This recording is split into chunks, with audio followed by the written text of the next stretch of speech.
right, it's that time. 5 p.m.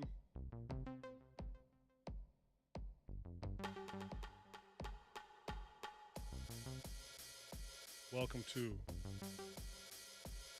the Middle Ground Podcast, episode 24.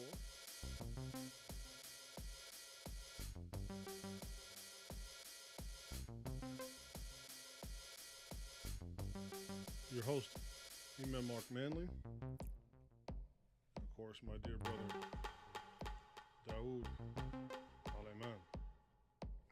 Assalamu alaikum. And I had to put on my shades for a minute, man. Yeah, you threw me off. I might have to protect my identity on this one, man. I'm trying to fly under the radar on this one. Well, you always throw me off a little. We're talking about the end of empire. Wait, you better be incognito. So I might have to go incognito while we go live. We'll do it live. Yeah. I'm gonna wear my stunners next time too. Yeah. All right. All jokes aside. No, just gonna say. All right. Playtime is over. All right, folks. Inshallah, we got a interesting one for you today. We want to talk about the end of empire. What does it even mean? Well, we'll get into the power dynamics of what an empire should be, according to some, the fall and the rise of others, and the reserve currency. And speaking of reserve currency, before we even get into this, we do have a quick PSA in regards to saving you your currency. Yes. Tell me about that. I'm going to put it right up currency. here for the folks on the screen. Yeah, if you have any questions about this program, it's the PSR program, which is the Power Saving Rewards program, where folks in SoCal and actually throughout California, if you conserve energy, you potentially can get rewarded for that on a Power Flex or a Flex Alert. So basically what that is you would go to your utility company, and in this link, there might be a QR code. If you go to that QR code, for the folks right here. Nice.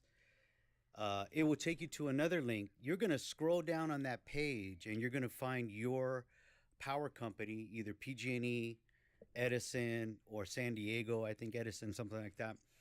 Click on your, it'll just be an icon. If you click on it, it will take you to the sign-up page, and that sign-up page is directly linked, of course, to your power company.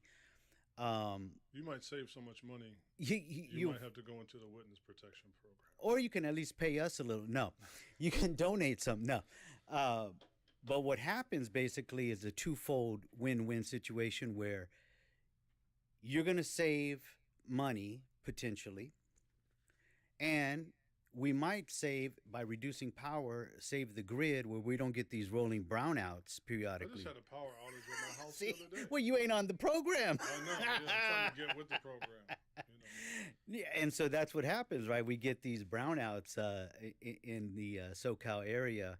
When it gets too hot, the grid is overloaded. But what would take place is once you're signed up, and it's free, no cost. By the way, you're not obligated to turn off your power, and the power company won't shut off your power either. It's voluntary. So once you're signed up, you would get an alert, which is called a Flex Alert. You would get an email or text message. You can take advantage of it if you want to. And take advantage of it, right? And by the way, let's say you would get the alert today. Tomorrow is when it would be assigned to kind of reduce your power consumption. So maybe not doing the laundry between 9 and 4. So that'd be the hours between 4 and 9 in the afternoon there into the evening. So maybe not doing your turning on the dishwasher, AC, or at least reduce it. And some of the prerequisites or something you could do before is like maybe 12 in the afternoon, you're already cooling down your house, so you're prepared. Right. So you're kind of, it's not like you're caught off guard. You got to jump to it right away. You have time to start winding down, shut the curtains a little, maybe close the windows, do whatever you got to do Yeah. to conserve the power and reduce your energy. But here's the incentive. You'll go ahead and get $1 for every kilowatt that you've saved. So you'll see that on your bill. However, every power company will probably assign it a little bit differently. You can always talk to your power company about that. But if you have any questions, put them in the chat. We'll try and answer them whenever we can. But just to bring that awareness to SoCal, California, saving power, sign up. It's called the PSR, Power Saving Rewards Program, and then you would get a flex alert when it's time to do that and activate that. Thank you very much. Any questions? Put them in the chat. We'll try and answer. Inshallah. But back to this empire and the rise and fall. It strikes back. The empire strikes Right, back. man. What's going on? What Well, are we doing today? Empire. What are we talking The about? empire strikes back. Well, however, I had come across Ray Dalio. Who's Ray Dalio? Ray Dalio was a hedge fund manager, a entrepreneur, investor in his early career, and he came across in his efforts to generate more money.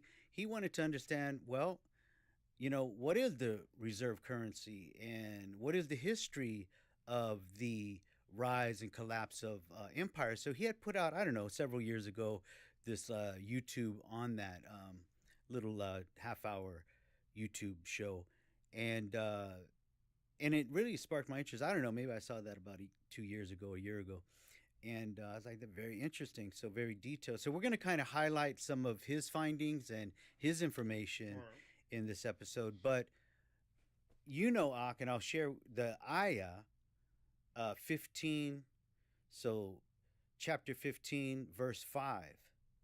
And Allah says, no nation, now I think in the translation it might have sometimes society or people, Mm-hmm. but no nation will precede its term, nor will they remain thereafter. So when a nation is supposed to crumble, Right. that's by the will of Allah first and foremost. I mean, It's cyclical. it's cyclical, and this is the sunnah of Allah subhanahu wa ta'ala. Whatever comes up will come down eventually. Yeah, And whatever is tajidu, down, right? In sunnatillahi, tabadila aw tahwila. You will not find the sunnah of Allah changing. Yes. subhanallah. So maybe we'll get a definition on what is a reserve currency anyways. I'll leave that to you. We've been You just give khutbahs. we've been so used to as the dollar. We don't even think about it like the significance of the dollar, the US dollar, US currency as being the reserve currency. But to answer that question, what is a reserve currency? Let me read my note here. A reserve currency is a currency that is widely accepted around the world for international trade and held by governments and institutions as part of their foreign exchange reserve. It's significant because the country that issues the reserve currency often gains economic political advantages, contributing to its power and influence globally. But that still doesn't tell me what is it though. What? Right. What is it? Man? What is a reserve currency? So that's its maybe characteristics, but as we can see in general, the dollar is pretty much dominant. Everybody has to use the dollar for trade, right? So, for example, back in the day, if you wanted to buy oil, you would have to use the dollar. I mean, back in the day, probably about a week ago, and now Saudi Arabia said, hey, we're going to use anybody's currency to buy this oil. So we had a hegemony on products and services, in particular petroleum, where if people wanted to buy Saudi oil, then they would have to purchase it in the US dollar. What's the implications of that? Well, one, that country would have to have a reserve of our dollar in their bank or their, national bank, or, under their mattress, like me, that pillowcase money. That hood banking. You got to do that hood banking. Keep it under your mattress. Yeah, Exactly. And so therefore we can print more money, we can charge an interest rate. I mean, there's just, as it mentioned here, Yes. there's these political advantages and power advantages for that reserve currency. But a lot of people don't realize that historically, there has been a reserve currency depending on who was the superpower at the time. Mm. Ray Dalio goes into that and he speaks about. Now, who was this dude, man? Because he be popping up. Ray, yeah, Who's Ray, man? he is something. Um, and he's not without his detractors, sure, right? Yeah. Which I might just for I hate to say play devil's advocate, okay, right? But just for academic intellectual integrity, I might throw out a few of. But well, so who is? Why are we invoking the name Ray Dalio? What's his story? So Ray has been coming out within the last few years, as many other economists. Again, he's a hedge fund manager and made his fame in Wall Street. But he's run the circuit with big YouTuber channels about, hey, Okay. The empire is about to collapse. Go watch these videos so you can get a little more educated on how that cycle works. Right. Yeah. So that's kind of what I found it interesting. Like, I'm not a big Ray Dalio follower. I don't really subscribe to him. Okay. But his information that he gave was like on useful. target. Okay. I'm like, hey, man. So that's why I kind of chose him, because he simplified it in a way that made sense. Another connection that we're trying to make tonight is that lining up with America right now? Are we in a decline and another superpower is in its uptrend? Right. And so if we know history, then we can maybe be prepared a little bit. So for our listeners who may not have caught some of this information, why would we? We're so busy with our daily lives. We're focused on this. We're focused on trying to make the reserve currency, get some money, man, and preserve it. I'm trying to do some more of the hood economics, man. I'm trying to get some dollar bills off of my mattress, man. Get it under there at least, right? And yeah. So, well, we'll start off first with some of the patterns that he had recognized in regards to empires. Mm-hmm.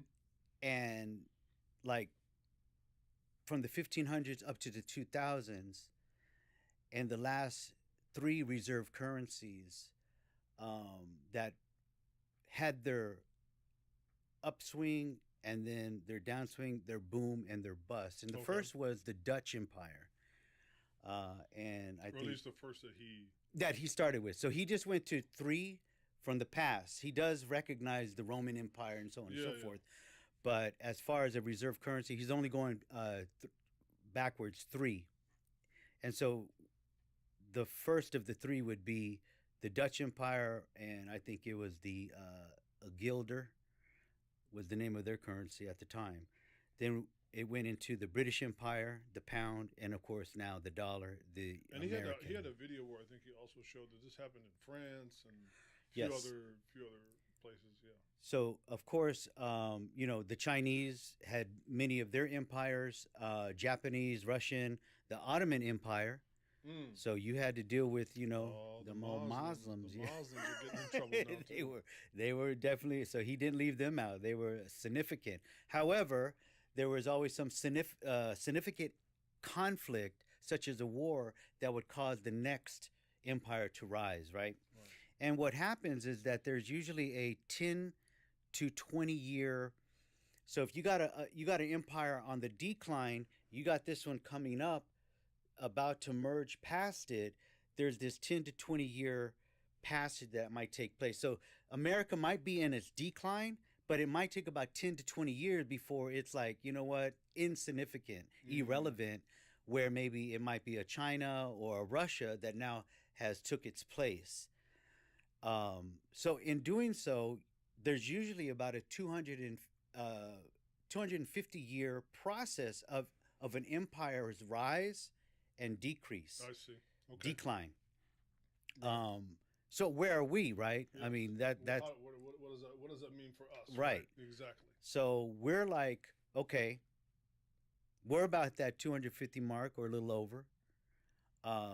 We're like, trying to we're limping now, and are we in our decline? So we would need to look at Ray's metrics Mm. of what is a power anyways, what makes an empire powerful. And Yeah. he had some interesting, while this isn't the whole um, of the pie, these 8 metrics that he uses are very interesting. And then when you invert them to see, well, where are we now as as the U.S., then you would say, huh, well, maybe we are in the decline. So let's look at what the Wow. Wow. maybe we are declining here. So Ray mentions 8 strengths, or he uses these metrics, and the first would be education. So a powerful nation would be one who has a strong educational system. Inventiveness, so they're very creative.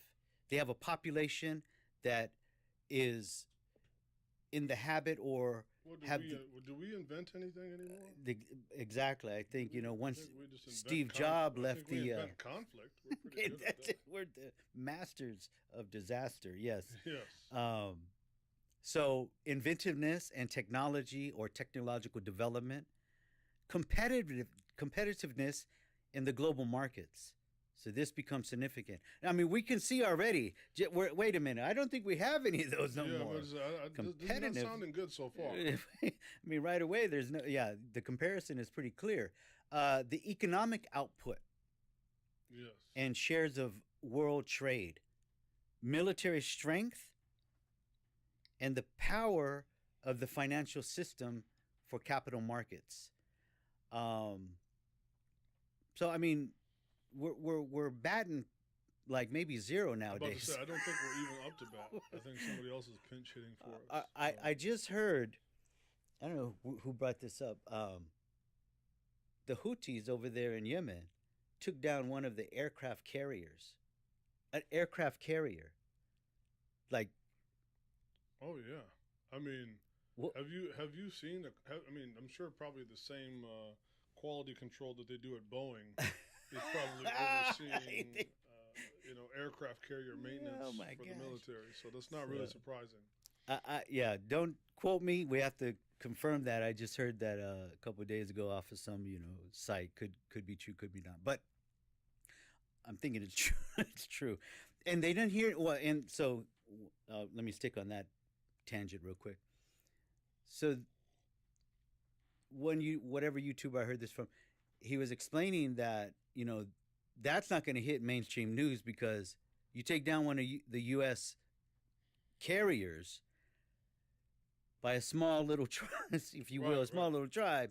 We're not looking too good on the world scene here, and so I wouldn't say it's probably fake news because we're not looking too good, and we know how our military has things declined. are going to change with not only I think with the decline of people being inventive or whatnot, but I just also think on the other end technology improves, and so more and more people towards the so-called bottom rung of the ladder are going to get access to technology that has much more efficacy, and then you add to it maybe what AI can do now and other things. So yeah, we're living in a bizarre time.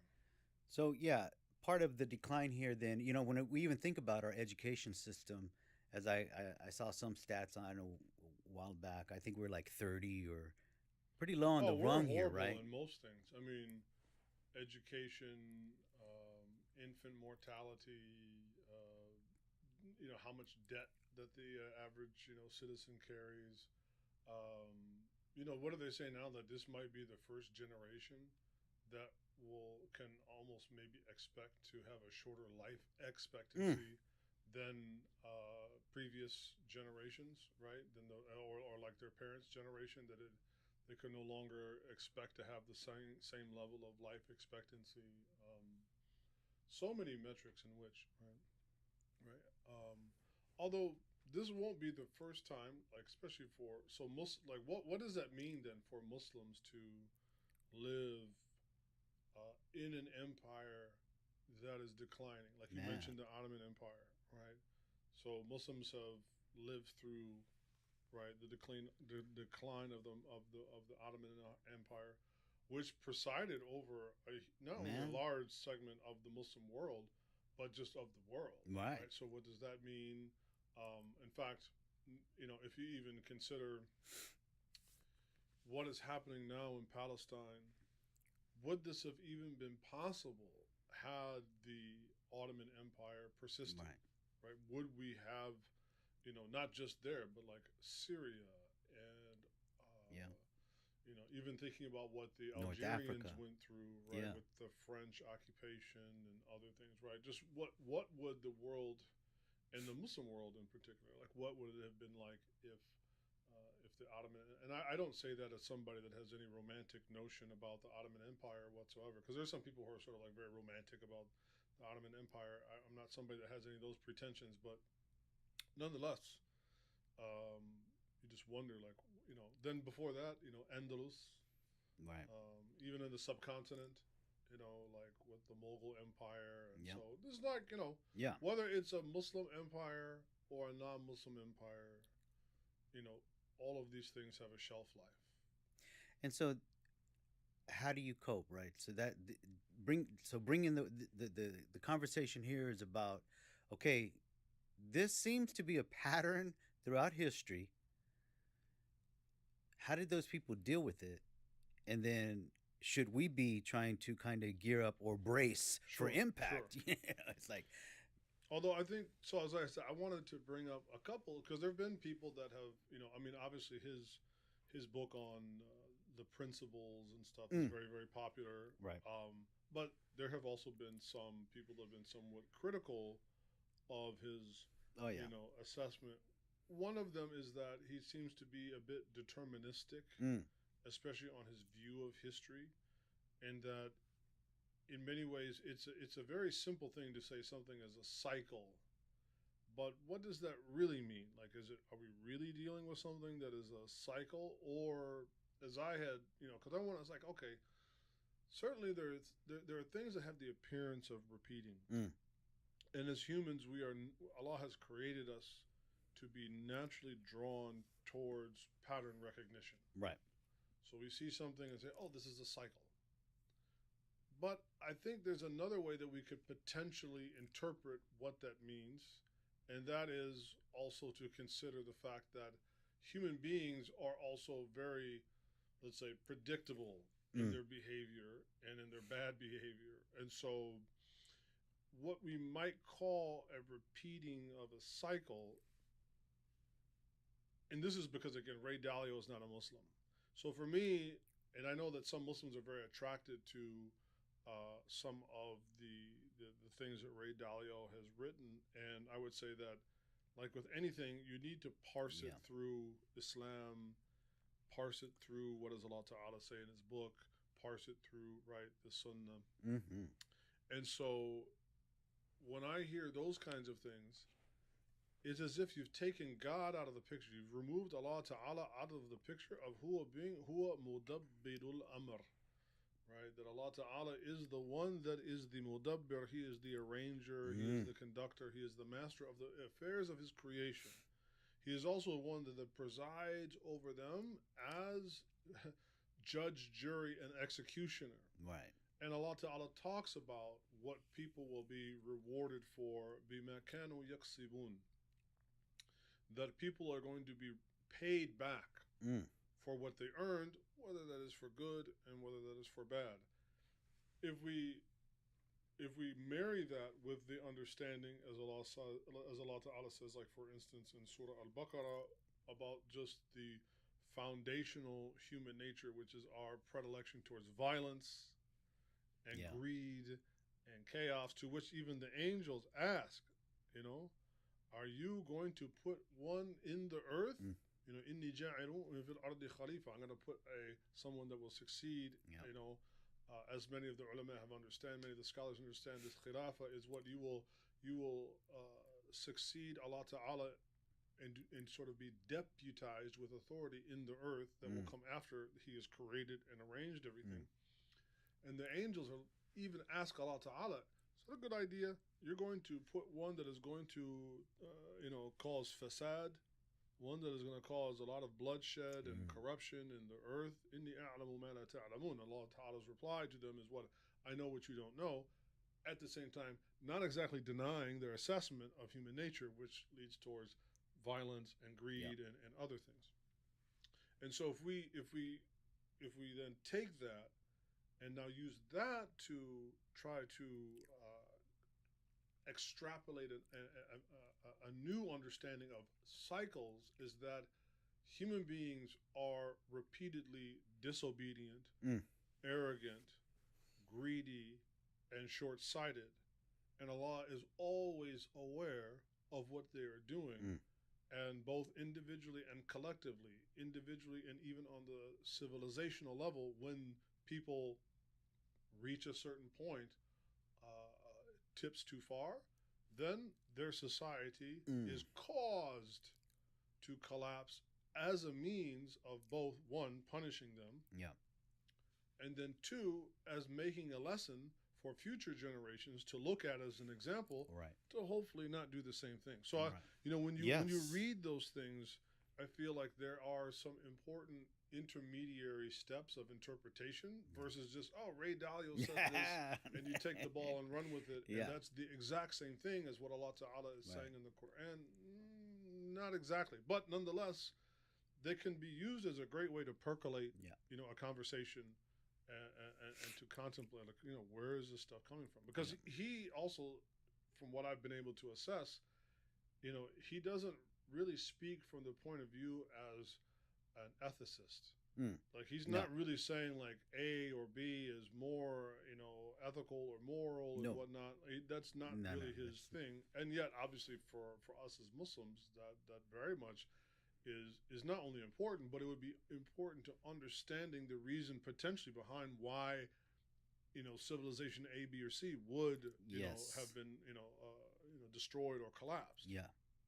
Well, that's interesting you brought that up, because I had a conversation with one of the brothers about that, Abdullah, and one of his of the 8 factors was, well, hey, what about you have immorality in a country or an empire? And I said, yes, that's true. That's definitely one of the factors as far as religiosity is concerned, especially Islam, that you keep pulling that stuff. Okay, like one of the ayah, Allah says, we gave a city all these trials and tests, these ibtila, in hopes that they would come and make tawbah to us, but they didn't. So then we give them all this prosperity in hopes that they would make shukr, have gratitude, but they didn't. So we got rid of them. We destroyed them. So we've given chance after chance, in this way and that way. God will give a nation or empire to do right. Correct yourselves. Come back to me. Do X, Y, and Z. Right. But they continue with their immorality. They continue with their ingratitude. So let's make them an example. Exactly. Right. And so Allah Ta'ala will say, فَانْظُرُوا, look at those that came, فَسِيرُوا فِي الْأَرْضِ وَانْظُرُوا كَيْفَ كَانَ عَاقِبَةُ الَّذِينَ مِنْ قَبْلِ. Look at what happened to those that came before you, عَاقِبَةُ الْمُكَذِّبِينَ, those that denied our signs or other things, or those that refused to change, that's given to us, to look at. So again, to reduce it all to, well, this is just a pattern. That kind of language, at least for me, like as a Muslim, it's like, well, where is Allah Ta'ala in all of this? Right. Because, it's like we talked in the last episode, the universe this and the universe that. It almost is like it's a more sophisticated form of almost some kind of like astrology, mysticism, mumbo jumbo stuff, where instead of talking about, Saturn and Jupiter, you're talking about, patterns and cycles, of which Allah is not the one who is ultimately the determiner of those, And then we can also look on the converse. Why did some civilizations flourish, and especially flourish more than others, even if they were mushrikun or this or that? They must have had some quality, therein as well. So that and therefore we shouldn't also remove attributing that to Allah Ta'ala. So then one of the questions came up in regards to, let's say you have a great population of Muslims in a declining empire and a immoral and aggressive, transgressing nation. Oh man. So where did those? I mean, do those they get wiped out too, or will Allah save them? Or so these are some interesting things that pop I up. mean, It's like, when you look at, for instance, if you look at the story of Lot, right, of Lut alayhi salam, and how when the messengers came to him, you know, that he warned, of course, Lot tried to warn his own people, even to the point where he said, "Look, take one of my own daughters. Don't do the as men. Don't fulfill your sexual desires with one another. Take one of my daughters, right?"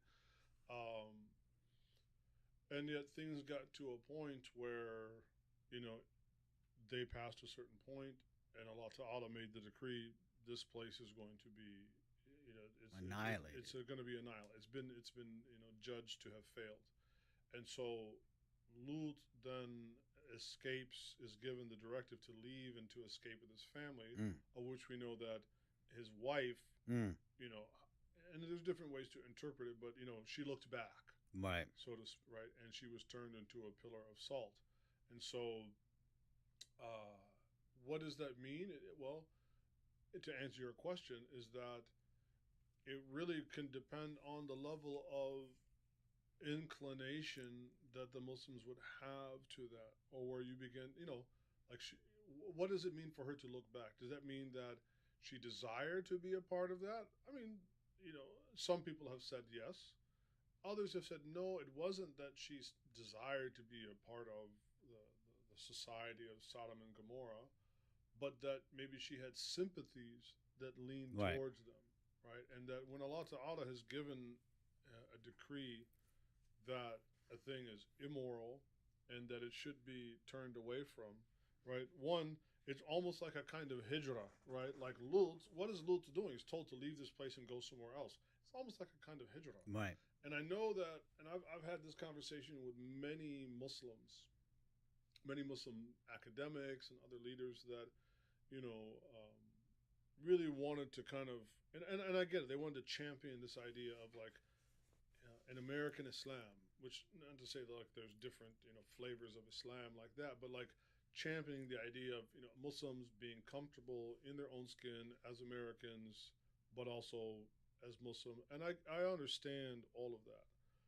But if that is not articulated in the right way, it can potentially lead to where you no longer have a very clear demarcation line of where your sympathies even lie, right? Where you just unequivocally call something, this is despicable, this is haram. And there have been very interesting polls that have been taken that have made it very clear that this generation of younger Muslims have a very troubling attitude towards just the topic of LGBTQ, where they no longer even see it as being sinful. That, Yeah. well, it's your choice and it's up to this and so on. And so they don't even see homosexuality as even just haram anymore. Right. Right? What they do, or people take the, well, what you do on your own time is your own business. Democracy. What does that mean?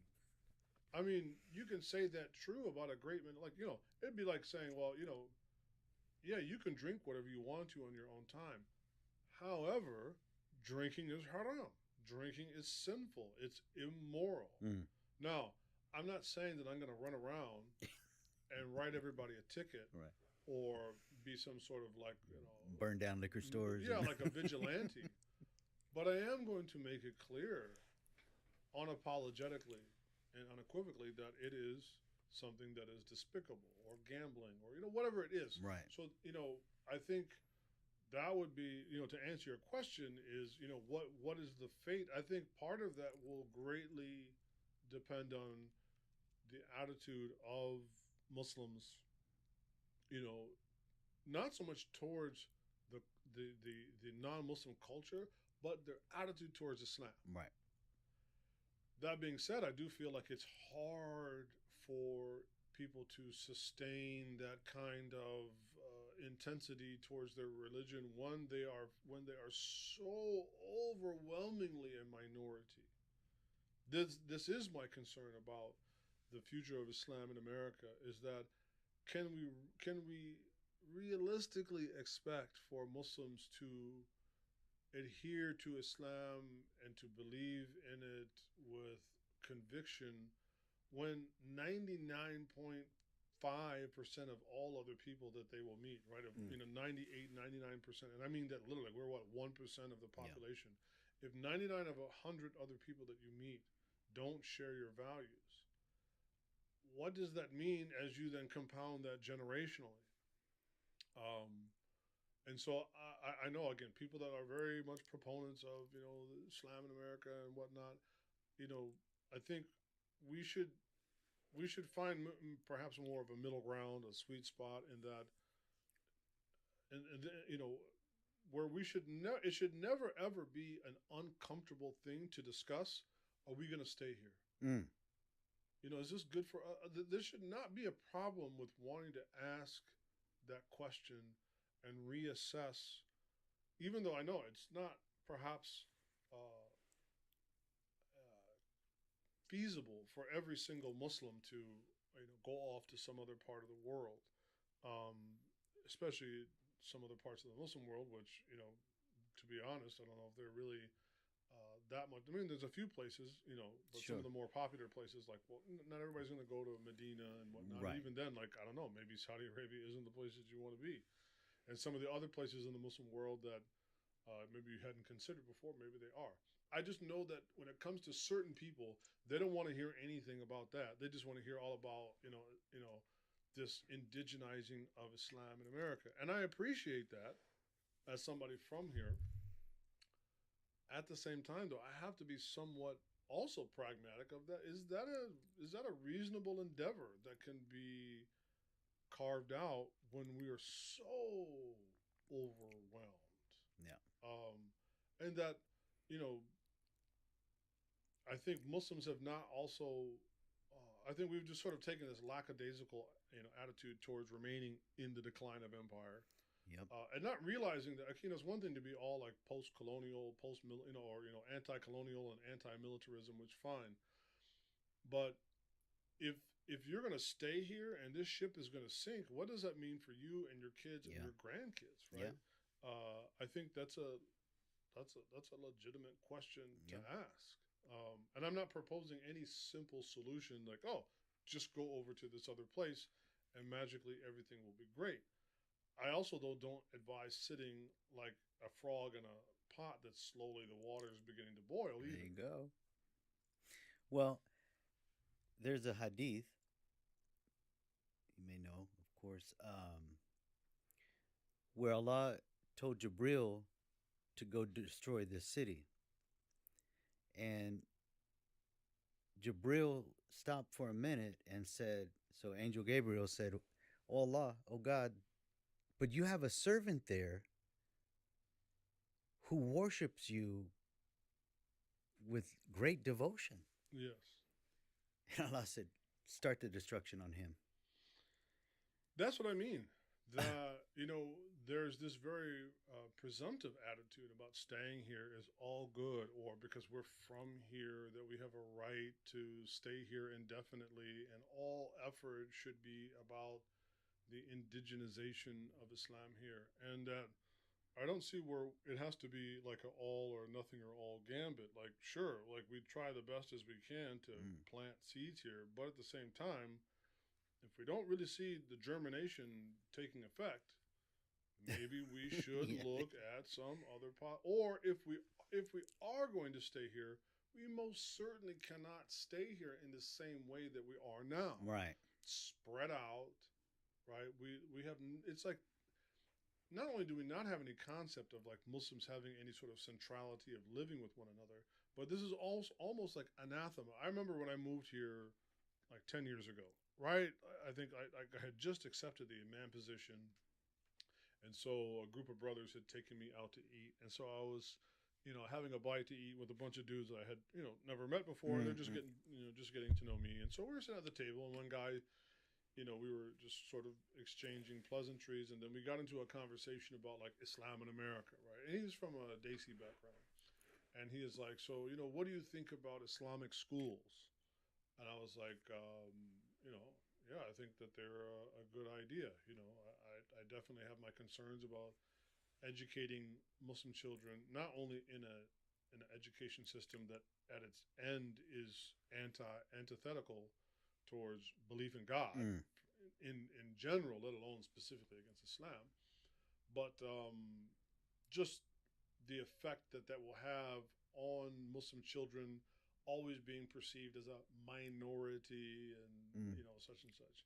And basically he's like, well, I don't think that's a great idea because I think that that's going to lead to the ghettoization of the mind of Muslims by forming their own communities, and that we need to live, amongst the non-Muslims so that our kids won't grow up, having these notions about. And I was like, I understand where you're coming from. No, I do. I understand where you're coming from with all of that. I just think that that's a terribly misguided notion, and that no, I said I vehemently think that we should, we should really reconsider whether or not we're going to, this idea of just simply we're just like you.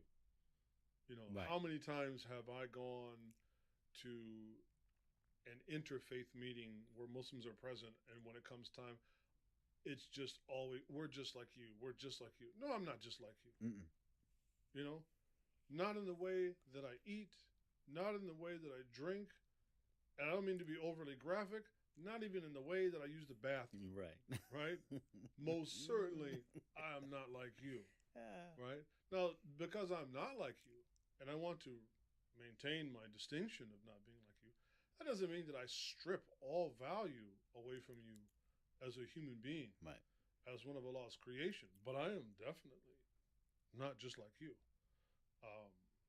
So that, again, I think Muslims have to give some serious consideration to what does it mean to remain in an empire that's going down, Right. even on just a pragmatic level. Like how, I think especially Muslims in not just the West, but particularly in America. Because if you go over to England, Muslims in England, predominantly from a Desi background, they're not like the Muslims in America. Muslims in America are affluent by and large, especially in the immigrant community, compared to their non-Muslim counterparts. Yeah. They tend to be, far more affluent.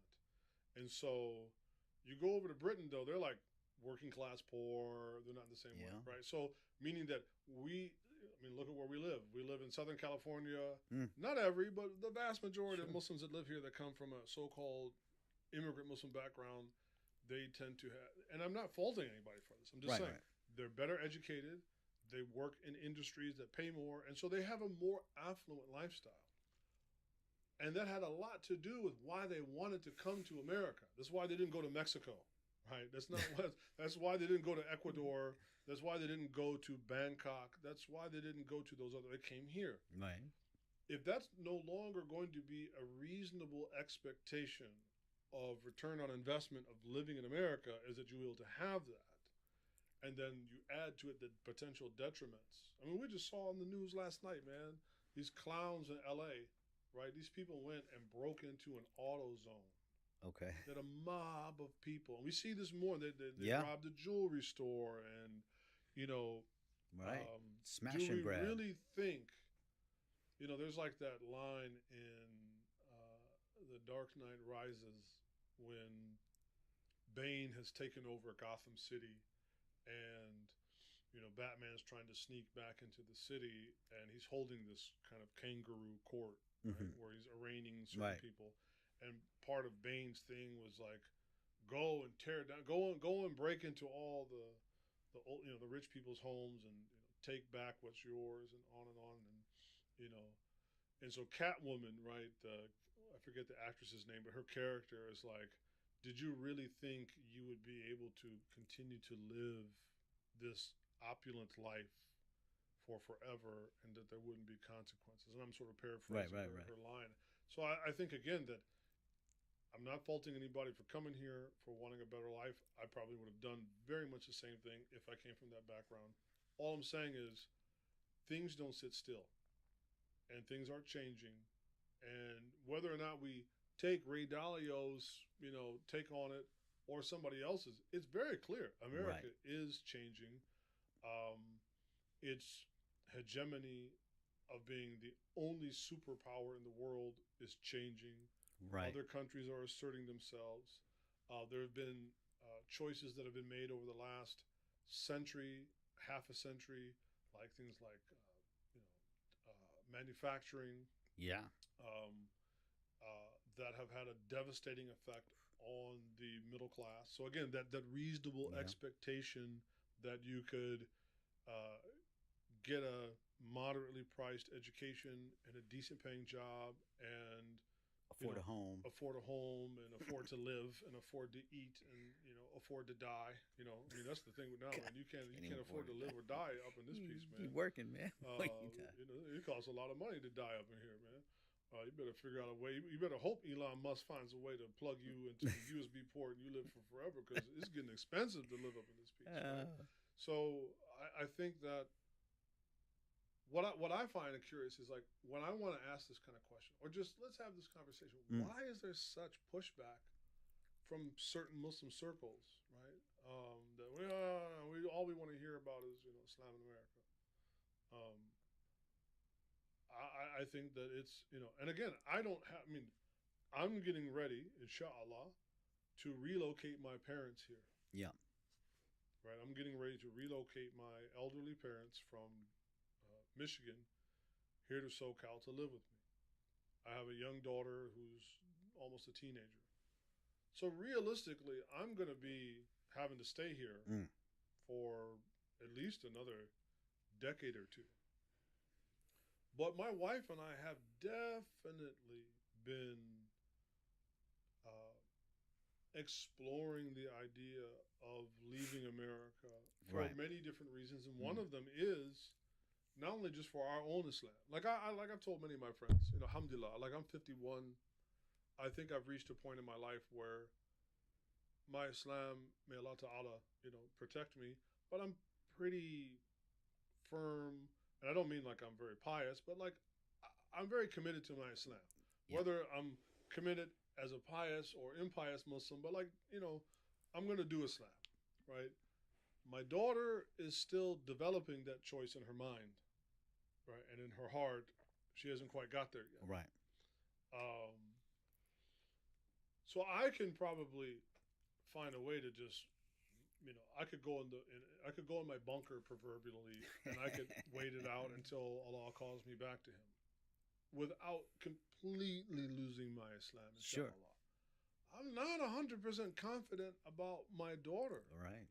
And so part of our reason for even exploring the possibility of getting out of the collapsing empire and going to other places that might be on the way up or, other is also for my daughter, but then also, my daughter in another 10, 15, 20 years could be having kids of her own. So I got to also make choices that would hopefully play out in the best favor for, my grandchildren. Right. Well, it's not uncommon too that we have family members who have also living in a Muslim country, have an exit plan, have bought property actually in areas of Malaysia and things like that. Mm-hmm. So, I mean, people around the world are thinking, I have some other friends that, what's going on in other parts of Europe where I might be able to buy land just in case, not working out too well over here. Even though I'm in a Muslim country, Yeah, I just saw an interesting video might have on to YouTube move. the other day. Probably because the algorithm knows that this is something that is important to us. So it was a video of not as an African American gentleman, non-Muslim, who was I think he was a police officer, either in Texas or Florida. Didn't make a lot of money, and so he retired and was like, man, I'm not rich. He has obviously a pension from his, serving as a police officer. And he was like, how am I going to be able to stretch this to be able to, especially now that there's a Ugh, increased likelihood that you will live a longer life, right? So, can't long afford story it. short, the dude moved to like a small town in Italy, Okay, purchased the dollar home. purchased a house for some Yeah, very small amount I've of heard of this. money, Yes. and now he lives in Italy. Yeah. No, I'm not. I'm just saying, like, Right. the I think we have reached a point where this notion that America is the only option and the best option Right. that completely banishes all other options to the periphery. I think that has passed. Yeah. Yeah. So Ray had mentioned the big cycle, and there's this new world order that always emerges. Then we're not talking the conspiracy new world order, but there is always some reshaping that could take place if a new empire Mm-hmm. rises. And he kind of gave the idea here. And of course, this is again, like, we're paraphrasing and we're summarizing somebody's thoughts and ideas that he felt was a pattern, as you mentioned. But Allah, what he has decreed is what he has decreed. Whatever the nasib is going to be that, and their destiny is going to be the destiny, whatever Allah has written. Right. However, it is interesting, and he mentions that usually there's a major conflict or war that establishes the new leading power or world order. The period of peace and prosperity happens and follows, and people buy into this. Um, there becomes this over reliance on this stability. And so we've seen this in America. So everybody came to America and continuously came because they found this stability, right? And usually there's no challenging of any other powers at the time. Yes. They don't want to deal with that one because, hey, the big dog on the block, he won the fight. Yes. And so, you know what? We'll just leave it alone. There's stability and peace and prosperity going on. Let's ride the wave. Yeah. Why get involved with it right now? So, wealth, the idea here that was interesting, the stability leads to this financial bubble. The printing of money, the borrowing of money, even within the nation itself, or the nation itself is doing the fiat thing, as we know, of the dollar. But this wealth disparity grows, leading to internal conflicts. And so we've been seeing this time and time again within our own country here in America. Yeah. And it's not just, I think, to be honest, even though we as Muslims, we would very much disagree with just making the money counter go burr, right? Just printing, printing money like that. Obviously, we would disagree from that from an Islamic point of view because of usury and riba and whatnot. Okay. If, though, that were the only issue in America, we probably could deal with that. But it's that issue also with the moral decline. Yeah. And the massive uptick in hedonism. People are turning to hedonism on an unprecedented level. So again, I think that's why I said I think there's a little bit more unpacking of what Ray is talking about. Oh yeah, he's pointing his finger in the right direction, but I think it's a little bit just not nuanced enough that there's some other things to consider. So in the chat, we have one person that said, "Oh man, Colima, Mexico seaside," and I was like, actually, I have a cousin that lives in Colima, right? So like my grandmother was from Belize in Central America, and so I forget it's one of my cousins, but she married a man that owned a bunch of Burger Kings. Okay. And so they did okay, and then they moved to Colima, which if you don't know, Colima is like on the Pacific side, down past the Baja. And so it's beautiful. Go and Google Colima, Colima. Colima is absolutely beautiful. Yeah. They do have an active volcano there, so just so you know, be mindful of right? that. But one of the reasons they're like, man, like they were able to live in. When I say a villa, I mean they're living like some sort of rap video lifestyle, but they lived in a nice house, and they were able to because they were retired at this point. They were older. She's older. She's my cousin, much older than me. They were able to afford maids and like cleaning service and other things, and I guess where they were at, like they had access, decent access to healthcare and whatnot. Mm. And there are some places around the world like that where, Well, we talked about like even El Salvador. yeah, man, I mean, another emerging small country that has yes, now like got this peace and prosperity. just give Max Kaiser Just a give call. Max Kaiser Give some Max Bitcoin Kaiser and a you're call. good to go. Somebody did ask though. They said, "Assalamu alaikum." Assalamu alaikum. I have a couple of questions regarding the savings program. When does the Oh, program end? And on average, what is an estimated savings per month? yeah. So you would probably do, and that's again based on your kilowatts that you're actually going to reduce the Dues amount of power, but it's $1 per kilowatt that that you don't that use. you don't see. Yeah. So it'll be recredited to you. I think every power company has a little bit different of way they recredit that or when they Yeah. recredit. This program has already started, and it ends in September. So usually once we start to get into winter time, The cooler time, right? yeah, So yeah. you can So make use of it over the summer. right. So hopefully that answered your question. But yeah, I think even though you might think of it as a lateral move, okay, you're going to move out of the United States, which is a non-Muslim country, and then you're going to move to Colima, Mexico, which is also a non-Muslim country.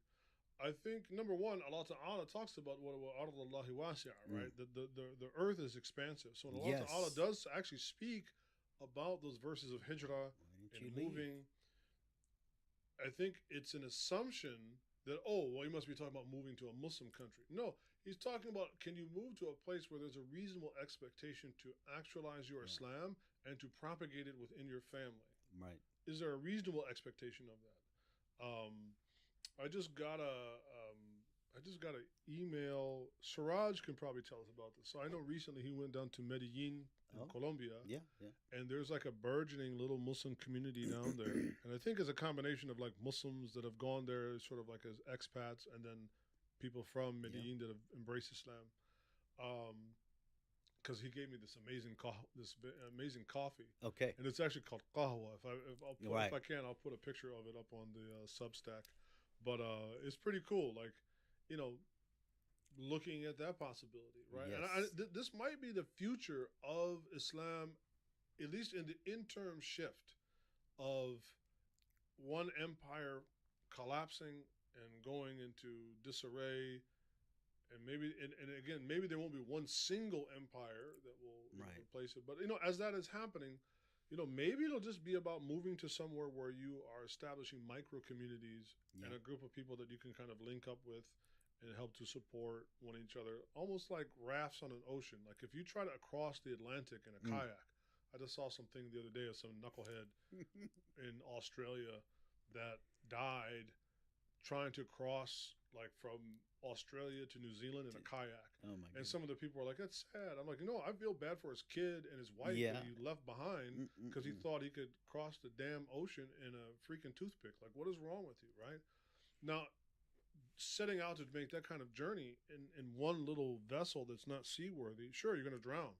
But lashing several of those together, perhaps you can kind of make a seaworthy vessel. So I think Right. in the same thing, maybe the future Yeah. is looking to go to places where there's just and again, I think that the outlook and the disposition of the Muslim is, I'm not going to be here forever. I need to just do well enough that I can live a life as a Muslim, worship Allah Ta'ala as He commands me to do, hopefully pass it on to my children, and then before you know it, I'm gone and I'm done Yeah. with this life. Yeah. Versus like the kind of person that doesn't move, falls into disobedience, and then cries on the day of judgment, well, Yeah. I was overwhelmed and this and this and this, and Allah is like, no, you will be punished. Yeah.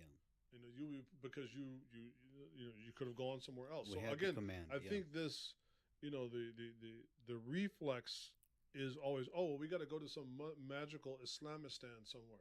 I mean, sure, to live in a country that is majority Muslim, That'd be great. that would be great as a Muslim, right? I think, and in fact, perhaps even as a non-Muslim. I mean, look, you have a lot of Muslims or non-Muslims that have been moving to places like Dubai. Oh, Now, I'm not yeah. saying Dubai by any means, any stretch of Sure. the means, is like an Islamic country, right? It's a Muslim country, majority Muslim country. Some of the law sort of is influenced by Sharia. obviously the part about having liquor stores and other things is clearly not from the Sharia, right? But you have like my wife when she was in Dubai and talking with other non-Muslims and their experience over there. They're like, man, this place is really nice. Like the crime is very low. Yeah. And the people are very friendly and it's very family oriented. That is without a doubt an influence of Islam. Sure. Now it might not all be super perfect, and they're going to Right. open up to gambling and casinos and drinking, and okay, but it sure as heck beats Yeah. over here to some degree, right? So I think we should be able to have this conversation. You should be having this conversation, I think, with your families and thinking, even if it's like just your retirement. I mean, I was actually looking into getting a second passport in Belize potentially because that's where my grandmother's from, and I'm like, if I have to get out of America, maybe I would look to, getting a second passport and going to Belize. Yeah. You know.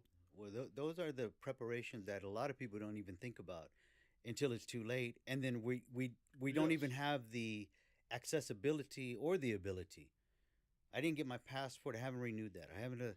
And then you just become overwhelmed and more defeated. So so that's why one of the we're having this conversation to bring up and put this out there because there are options and a lot like you mentioned the ayah. Why didn't you just move? I made this great spacious earth for you to get out if you needed to get out. Yeah. So, yeah. So don't be the frog in the pot. Exactly. Yeah. Alhamdulillah. Is it time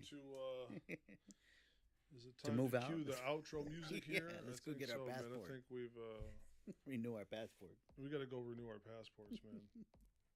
Yes, it's that time. So, well, alhamdulillah. As always, we'll put anything we think is pertinent. We'll put that up in the notes.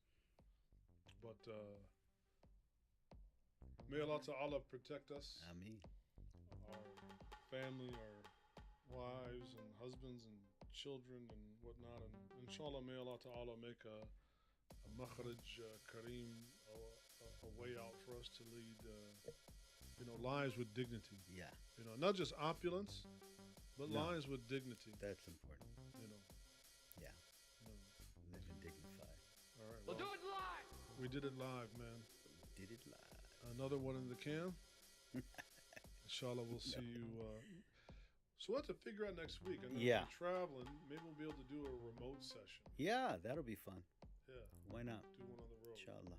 So, all right. Well, we'll keep you posted. Inshallah. Yeah. Assalamu alaikum. Wa alaikum salam.